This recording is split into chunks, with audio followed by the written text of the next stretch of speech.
1932, el año más loco de Japón. Sin duda alguna, 1932 fue el año más loco de Japón. Atentados, asesinatos de jefes de Estado, se invadieron y fundaron nuevos países. Incluso, Charlie Chaplin estuvo involucrado y de una manera casi fatal. Y es que mientras más conoces los eventos que sucedieron durante esos meses, más te adentras en una realidad que supera la ficción. ¿Por qué Japón intentó matar a Charlie Chaplin? ¿Cómo Japón se volvió extremadamente nacionalista? ¿Por qué mataron al primer ministro el 15 de mayo de 1932? Hoy te hablaremos de los cambios más radicales enfrentados por una nación en menos de 12 meses, que llevaron a la guerra con China, Reino Unido y Estados Unidos, al expansionismo y a la destrucción total de Japón en el año de 1945. Antes de meternos a fondo, no te olvides de suscribirte a nuestro canal y activar las notificaciones para mantenerte al día con nuestras actualizaciones. Japón intentó matar a Charlie Chaplin. El 15 de mayo de 1932 estuvimos muy cerca de una guerra inesperada. Japón pasaba por un periodo de inestabilidad. La Armada Imperial del país incluso había organizado un golpe de Estado que involucraba varios asesinatos, entre ellos el del primer ministro japonés, Inukai Tsuyoshi. Todo comenzó por el Tratado Naval de Londres, que limitaba el tamaño de la Armada Imperial japonesa.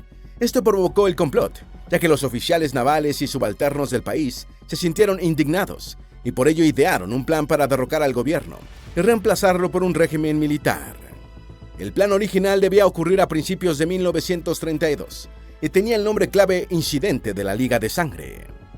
El objetivo era asesinar a varios políticos influyentes para después abolir la democracia y devolver al emperador Hirohito el poder. A pesar de los esfuerzos en planificación, el grupo solo pudo completar 2 asesinatos. Esto los obligó a retroceder, esconderse e intentarlo una vez más. Así, el 15 de mayo del año 1932, un grupo de jóvenes oficiales navales y civiles radicalizados irrumpirían en el hogar del primer ministro Tsuyoshi para asesinarlo. Así iniciaría el golpe de Estado. Este fue, sin embargo, solo uno de los planes del atentado. El original de la Liga de Sangre involucraba el asesinato del famoso británico Charlie Chaplin, que había llegado a Japón solo un día antes. Asesinar al comediante era la manera perfecta de enviar un mensaje claro a Occidente y, obviamente, enfurecer a las potencias, lo que provocaría una lucha de poder que, con suerte, le devolvería la fuerza al emperador Hirohito. No obstante, como bien sabemos, este no fue el caso. Charlie Chaplin continuó iluminando el mundo con su comedia. Complot de la Liga de la Hermandad de la Sangre. Mientras más se investiga, más son los detalles inquietantes del plan de la Liga de Sangre. Como grupo es inexacto referirse a ellos como Hermandad de Sangre, puesto que los medios japoneses de la época no encontraron pruebas de un juramento real, en un sentido técnico. Sus acciones se basaban en promesas. Sin embargo, Hermandad de Sangre es un título más llamativo y que usó el fiscal principal al momento del juicio. Durante los atentados tenían a 22 víctimas seleccionadas, aunque en última instancia solo pudieron asesinar a 2 de ellas, el exministro de Finanzas Riken Minasato y el director general de Mitsui Holding Company, Dan Takuma. Por otro lado, el impacto real llegó con el incidente del 15 de mayo, con el homicidio del primer ministro japonés, Inukai Tsuyoshi. En ese momento se hicieron arrestos a cientos de participantes. Así se descubrió la existencia de este grupo civil ultranacionalista y fascista, liderado por el autoproclamado predicador budista Nissho Inoue.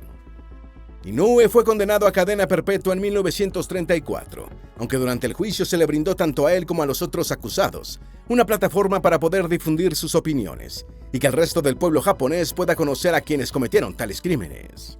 Luego de 6 años, en 1940, Inoue fue liberado debido a una amnistía general y murió como un hombre libre casi 30 años después.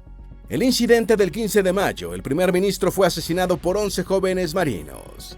El 15 de mayo de 1932, un grupo de oficiales navales, con cadetes del ejército y un pequeño grupo de civiles radicalizados, decidieron tomar las riendas de la política nacional y terminar lo que había comenzado la Hermandad de Sangre. Así, 11 jóvenes, de los cuales la mayoría apenas cumplía los 20 años, fueron a la residencia del primer ministro, Inukai Tsuyoshi.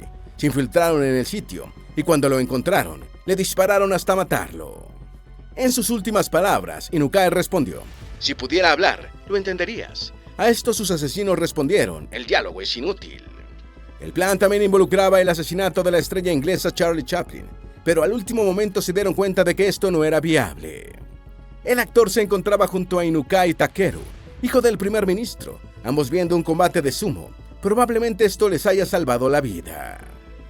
Sin embargo, los insurgentes querían más. Atacaron la residencia de Makino Nobukaya, el líder del partido político Riken Seiyukai, y lanzaron granadas a la sede del banco Mitsubishi en Tokio, además de atacar varias estaciones eléctricas.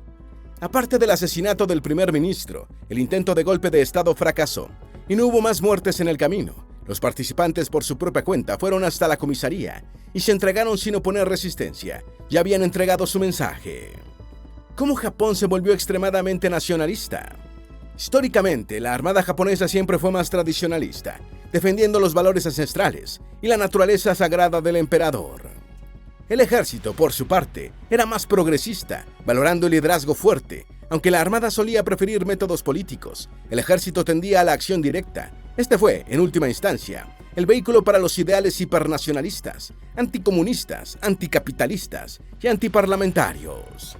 El ejército, que se consideraba a sí mismo limpio de la corrupción política, asumió la responsabilidad de restaurar la seguridad de la nación. Era una rivalidad constante. Tanto la armada como el ejército ganaban poder a medida que administraban las provincias exteriores y los preparativos militares. Sin embargo, los ideales del ejército fueron los que prevalecieron. Durante la década de 1920, los nacionalistas de derecha se convirtieron en una fuerza cada vez más dominante. Se formaron sociedades secretas y se esparcieron en el interior de Japón. Entre ellos destacan los Genoyasha, el Nihona Kokusai Kai, el Seika Boshidan y el Partido Comunista Japonés. Japón había comenzado una cruzada para la preservación del carácter nacional, único de Japón, y su misión especial en Asia. El intento de asesinato contra el emperador Hirohito, el 8 de enero de 1932. El 8 de enero de 1932, a las puertas de Sakuradamon, en Tokio, ocurrió un intento fallido de homicidio contra el emperador Hirohito. El ataque fue obra de Lee Bong-chang, un activista independentista coreano, miembro de la Organización Patriótica Coreana. En sí, el atentado fue fugaz. Lee lanzó una granada contra el emperador japonés, pero esta no lo mató. Acto siguiente, Lee fue arrestado, juzgado, sentenciado e inmediatamente ejecutado, el 10 de octubre del mismo año. Sin embargo, su legado permaneció, recordado como un mártir en Corea del Sur, donde el ataque a veces es llamado la gesta patriótica de Lee Bong-chang. Tras el incidente, las autoridades japonesas intensificaron la búsqueda de los miembros del gobierno provisional coreano que habían financiado la operación, especialmente de Kim Koo, uno de los más destacados líderes del gobierno coreano. Todo este complot se había gestado desde el año 1910. En ese año, Corea se volvió colonia del Imperio japonés. Desde 1919 se produjeron protestas contra el dominio nipón en toda Corea, lo que también fue llamado Movimiento del 1 de marzo. Japón respondió con represión violenta, haciendo que numerosos coreanos tuviesen que huir de la península. Los que decidieron resistir se unieron al gobierno provisional de la República de Corea. Allí fue donde nace el plan de asesinar al emperador. Preparación y planeación del atentado contra Hirohito. Ahora nos vamos un año atrás, en marzo de 1931. Japón mantenía un fuerte dominio y represión sobre Corea, a lo que algunos pensaron que ya era suficiente. Lee Bong-chang estuvo viviendo en Japón desde 1925 y se había adaptado. Utilizaba un nombre de pila japonés y había aprendido a hacerse pasar por uno más de la isla. En el fondo, él se veía a sí mismo como un nuevo japonés, hasta que una experiencia lo hizo cambiar. En algún punto fue arrestado 11 días solo por tener una carta escrita en coreano en su bolsillo, carta que le había enviado un amigo de su infancia. La experiencia le sirvió como un choque de realidad.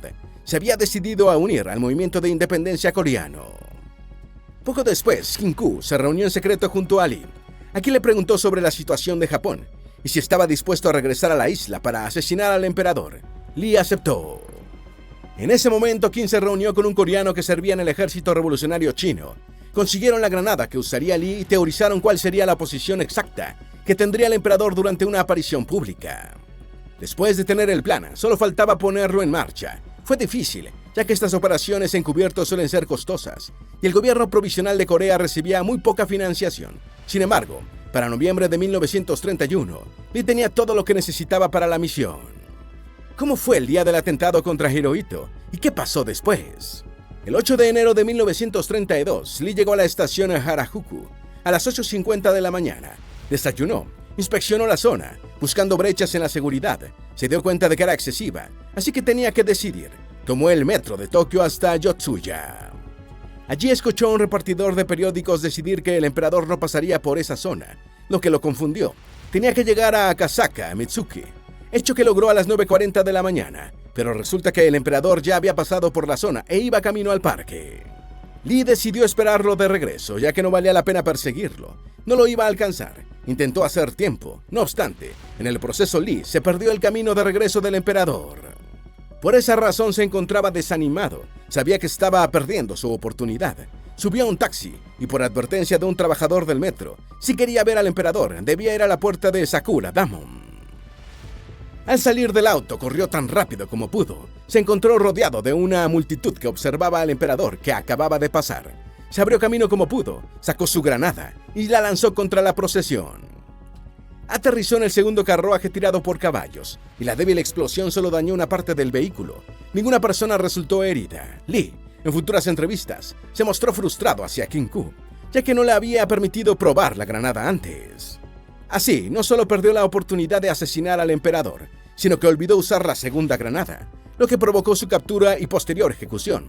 En 1962, Lee fue honrado póstumamente por el gobierno de Corea del Sur, con la Orden del Mérito de la Fundación Nacional.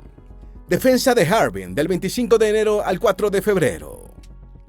Del 25 de enero al 4 de febrero de 1932, Japón llevó a cabo una campaña militar significativa. Utilizó las fuerzas del imperio para invadir Manchuria, territorio del que los japoneses se apoderaron luego de una larga batalla contra los chinos. Este fue, según algunos autores, la razón principal de la Segunda Guerra Chino-Japonesa, que iniciaría formalmente varios años después. El conflicto inició de manera sorpresiva. La población de Manchuria estaba bajo protección del general Shikia, general de la Armada China. Este era un gran militar y tenía un ejército más poderoso que el desplegado por los japoneses en la zona. De esa manera, para justificar la intervención directa del ejército de Kwantung, ejército japonés en la zona, el coronel Doihara organizó un motín en Harbin, donde un japonés y 3 coreanos súbditos de Japón murieron. Esto activó las alarmas y tanto generales japoneses como chinos comenzaron a moverse hacia la zona.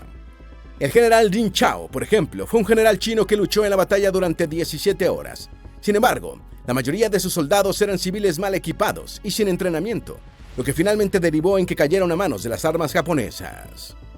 Ding se vio obligado a huir de la ciudad hacia el noreste. En cuestión de horas, Japón había conseguido su objetivo. Había ocupado exitosamente la ciudad de Harbin. En 1932, Japón estableció el estado títere, Manchukuo. Con Harbin bajo su control, el siguiente paso fue evidente. Japón tomó control de Manchuria, quitándosela al gigante asiático, y el 18 de febrero de 1932 lo declaró una zona oficialmente independiente de China. No solo eso, le cambió el nombre a Gran Estado Manchú, y su ciudad principal, Changchun, fue escogida como la capital del nuevo país y rebautizada como Xinjiang. Japón colocó a Puyi, el último emperador de la dinastía Qing, como emperador de Manchukuo en 1934. La idea era simple: el país, si bien era independiente, dejaba el poder político en las manos de consejeros japoneses, que ocupaban puestos en toda la administración pública del Estado. Incluso, la proclamación de independencia no involucró la retirada de tropas japonesas, sino por el contrario, para proteger los intereses de Japón en el nuevo Estado, fueron llegando cada vez más tropas, era obvio. El país nipón había separado a Manchú de China, y ahora quería utilizarlo como base militar para la próxima invasión. Había creado un estado títere. El rol del ejército de Kwantung en las relaciones de Japón con China. Japón había entrado en el siglo XX como una potencia mundial. La senda del autofortalecimiento y la industrialización había dado sus frutos, y el ejército de Kwantung era el mayor ejemplo de esto. La mayoría del tiempo este cuerpo militar estaba alejado de Tokio, por lo que a menudo actuaba con independencia del gobierno japonés. Sus oficiales tenían las desventajas típicas de una carrera militar. Venían del campo o de China, o de ambos. Quienes se involucraban en el ejército veían a este como una salida hacia el poder, la fama y las oportunidades de ascenso. A veces, incluso podían conseguir el éxito sin pagar el precio en el camino. Esto sucede porque, como el ejército actuaba de manera unilateral, llegó un punto en que tenía mucha importancia en la relación chino-japonesa, especialmente en la década de 1920. En parte, el gobierno de Manchú se creó por iniciativa de este ejército. El incidente del 28 de enero. El 28 de enero se llevó a cabo otro conflicto entre la República de China y el Imperio japonés. Lo sorprendente de este enfrentamiento es que tuvo lugar en el Acuerdo Internacional de Shanghái, controlado por fuerzas internacionales. La razón fue la invasión japonesa de Manchuria. Esto provocó varias manifestaciones antijaponesas en la sede del acuerdo. Según los periódicos de la época, una turba de monjes budistas atacó a las fuerzas japonesas en Shanghái, y estas, en respuesta, incendiaron una fábrica y 2 chinos terminaron perdiendo la vida. Así estallaron intensos combates. China apeló a la Sociedad de Naciones, y en última instancia, llegaron a una tregua el 15 de mayo. La única condición era que Japón retirara a su milicia de la zona, y así también se acabaría el boicot chino a los productos japoneses. Curiosamente, este se consideró el primer ejemplo de guerra moderna, llevada a cabo en una gran ciudad y por 2 ejércitos fuertemente armados. De cierta forma, fue el anticipo para la Segunda Guerra Mundial. Esto también tuvo un efecto profundo en la sociedad nipona. Una parte de la armada percibió el comportamiento del primer ministro, Inukai Tsuyoshi, como débil. Así, derivó en su asesinato solo unos meses después, el 15 de mayo de 1932. Elección general de Japón el 20 de febrero. Para entender este punto es necesario que nos remontemos un año antes, a 1931. Aquí, el partido gobernante de Japón, Riken Minasato, soportó hábilmente la insurrección de Mukden, orquestada por militares. El ministro de Asuntos Exteriores, Kihuro Shidehara, y el primer ministro Watsuki Reihero fueron criticados por su intervención en el ejército y acusados de grave corrupción. Así, el gabinete de Reihero dimitió, y algunos miembros del partido formaron una coalición con el opositor Riker Seiyukai, eligiendo a Inukai Tsuyoshi como primer ministro. El 20 de febrero de 1932 fueron las últimas elecciones antes del incidente del 15 de mayo, lo que marcó el fin temporal de la política de partidos en Japón. Riken Seiyukai, del partido dirigido por Inukai Tsuyoshi, ganó por 301 votos, de los 466 disponibles por la Cámara de Representantes. Cuando miramos atrás en el tiempo, la razón resulta obvia. El Riken Minasato fue un partido impopular por su incapacidad para gestionar la crisis económica del país. ¿Por qué el Tratado Naval de Londres causó el incidente del 15 de mayo? El Tratado Naval de Londres fue un acuerdo oficial firmado entre el Reino Unido, Japón, Francia, Italia y Estados Unidos. Fue firmado el 22 de abril de 1930, aunque lo más importante fueron sus repercusiones.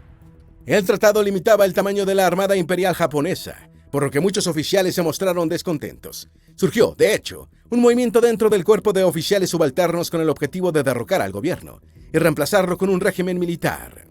Este movimiento tenía ciertos paralelismos con la sociedad secreta Sakura Kai, organizada dentro del ejército imperial japonés. De aquí nace el movimiento ultranacionalista Hermandad de la Sangre, quienes coincidían con una filosofía de restauración Showa. A grandes rasgos creían que era necesario asesinar figuras políticas y empresariales, con el único propósito de devolver el poder al emperador. Para ello, incluso consideraron la opción de acabar con Charlie Chaplin.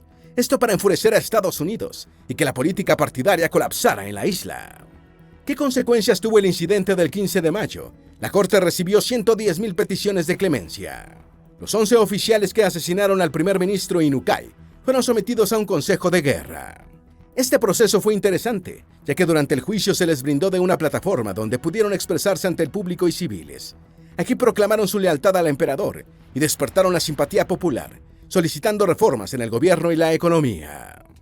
Cuando finalizó el juicio y antes de dictar la sentencia, el tribunal había recibido 110,000 peticiones de clemencia, firmadas o escritas con sangre de simpatizantes de todo el país, quienes pedían el castigo más leve. Además, 9 jóvenes de Niigata pidieron ser juzgados por el tribunal en lugar de los acusados, y enviaron al tribunal un fracaso con 9 de sus propios meñiques encurtidos, como muestra de sinceridad. Esto surtió efecto. El tribunal, en última instancia, dictó una sentencia exageradamente leve, y la prensa japonesa tenía claro que los asesinos del primer ministro serían liberados en solo un par de años, si no es que antes. El mensaje era claro: el pueblo japonés estaba del lado de los perpetradores y deseaban una postura más firme en los conflictos internacionales. Esto erosionó aún más el Estado y disminuía las capacidades del gobierno democrático de Japón de enfrentarse al ejército. Indirectamente, esto dio paso al incidente del 26 de febrero y al crecimiento en auge del militarismo japonés.